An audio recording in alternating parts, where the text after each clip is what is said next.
aparece Miss Universo Filipinas Atisa Manalo. Estoy viendo que está buscando que impactar porque para muchos ha bajado, pero ella no se deja. ¿Qué te pareció esta nueva salida? ¿Cuánto le das del 1 al 10? Soy Jens Castro y aquí te lo cuento. Y así es como está tratando de impactar Miss Universo Filipinas Atisa Manalo, que definitivamente ha estado bajando, pero veo algunos hot picks que la colocan como número 1, o sea, como la próxima Miss Universo 2025. ¡Wow! Se ve apoteósica en esta salida, sí me ha convencido aquí, la veo mejor. Yo, como soy totalmente honesto, ganadora no la veo. Quizás puede meterse en los top 10, pero ganar, o sea, top 5 o ganar. Bueno, chicos, ¿qué les parece Miss Universo Filipinas, que está tratando de meterse en los tops? Algunos comentan que solo ingresará porque es Filipinas, Powerhouse. ¿Tú qué piensas? Déjame tus comentarios. So yun po ang sinabi at reaction, opinion dito sa bagong pasabog ni Atisa sa social media, na kung saan is hindi na pink yung kanyang isinuot, kasi doon sa kanyang naunang vlog or naunang video na sinabi dito is hindi niya nagustuhan yung pink, kasi parang lagi na lang ganun ang isinusuot or yung tema ng kulay ng kanyang mga videos dito na pinapalabas sa social media. Pero ngayon is natutuwa siya na ibang kulay naman yung sinuot ni Atisa Manalo. So sabi niya dito mga kapolitika, kasi sinusundan natin ito dito sa kanyang social media page sa Facebook. So sabi niya is baka daw pasok sa top 10 itong si Atisa, kasi recently is diba doon sa mga previous niya na videos na pinalabas dito, mga promotional videos sa social media, ay medyo alanganin daw makapasok itong si Atisa. Pero ngayon is nag-step up daw or nag-improve itong mga ginagawa ni Atisa. So ayon sa kanya is baka daw makasampa ng top 10 itong si Atisa, pero kinakailangan pa daw, questionably pa daw kung makakapasok siya sa top 5. Okay, so according doon sa mga reaksyon ng mga Latinos ay hindi daw pwedeng i-underestimate itong si Atisa Manalo, dahil nagagandahan. Merong iba sa kanila na nagagandahan dito kay Atisa, syempre meron din namang hindi. Pero meron ring mga nagsasabi na hindi daw pwedeng underestimate itong si Atisa dahil maganda daw ang pambato ng Pilipinas ngayong taon.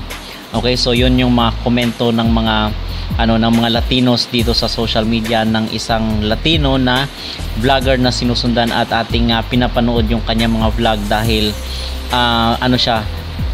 nagbibigay siya ng mga comment at opinion dito sa mga sikat na mga beauty queens ng Pilipinas. Okay? So tinitingnan natin kung ano ba yung kailang opinion, ano ba yung kailang masasabi, kasi I believe na dito natin ma-measure yung kapasidad or yung kakayanan ng ating candidate dito sa Miss Universe 2025. Kung kaya pinapakinggan rin natin yung mga komento at kuro-kuro ng ibang mga ibang bansa. Okay? So yun po ang point natin mga kapolitika. So ngayon is nalalapit na nga itong laban ni Atisa dito sa Miss Universe sa Bangkok sa Thailand. At grabe na ngayon yung mga paandar mga kapolitika, kasi yung pambato ng Estonia ay talagang pinag-usapan dahil dito sa kanyang arrival sa Bangkok sa Thailand, na kung saan is nasa loob siya ng box. So kasi ito ay maputi at talagang foreigner yung kanyang yung figure. So makikita na nasa loob siya ng box.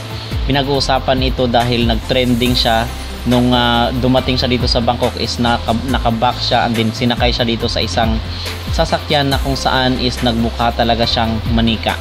So nakakaliw ito mga paandar para lang mapansin siguro ng Miss Universe, kasi alam naman natin is itong Estonia is hindi naman ito malakas sa Miss Universe. At in fairness naman mga kapolitika, itong kanyang ginawa ay masasabi natin na napansin siya at nakuha niya ang atensyon ng publiko. Y comenzó el escándalo en el Miss Universo 2025. Miss Universo Estonia se arrebata y sale en una caja de Barbie rumbo a Tailandia. Soy Jens Castro y aquí te lo cuento. Oh my god, chicos, que de esta forma sale Miss Universo Estonia Brigitta Savage rumbo a la concentración del Miss Universo 2025 en Tailandia. Ella dijo, este es mi momento de brillar, de opacar a todas, y salió en una muñeca de Barbie. Incluso sonríe y saluda. Bueno, ella es una Barbie. Recuerden que la estaban comparando con Miss Universo Victoria. Recordemos que ella es bastante parecida a nuestra actual Miss Universo, otra Barbie. Dios mío, cariño, ni el Miss Grand se atrevió a tanto. Pero esto es lo que a mí me encanta. Te viste magnífica. Qué chica tan inteligente. La catalogo como la beba del Miss Universo 2025. Finalmente llegó así de bella. Chicos, yo les voy a decir algo. Miss Universo Estonia es muy bella, muy linda. Me mandó este mensaje para agradecerme por apoyarla en un video muy humilde, así que vamos a apoyarla. Pero bueno, chicos, ¿qué opinan de la salida de Miss Universo Estonia, la beba Estonia? ¿Te gustó o no te gustó? Déjame tus comentarios ahí. At yun mga kapolitika, yung napanood itong pakulo ni Miss Estonia na kung saan is talagang napansin rin naman siya ng publiko kasi ginagawan siya ngayon ng mga memes dito sa social media. Okay? So yun ang ating update at ano ang inyong magreaksyon, ano ang inyong masasabi dito sa opinion ng isang Latino na alanganin di umano or questionably pa na makakapasok sa top 5 itong si Atisa. So sabi niya sa tingin niya ay papasok ng top 10 daw itong si Atisa. Ano ang inyong magreaksyon mga kapolitika? Mag-comment down below at huwag kalimutang mag-like at mag-subscribe na rin kayo para updated kayo sa ating mga latest issue.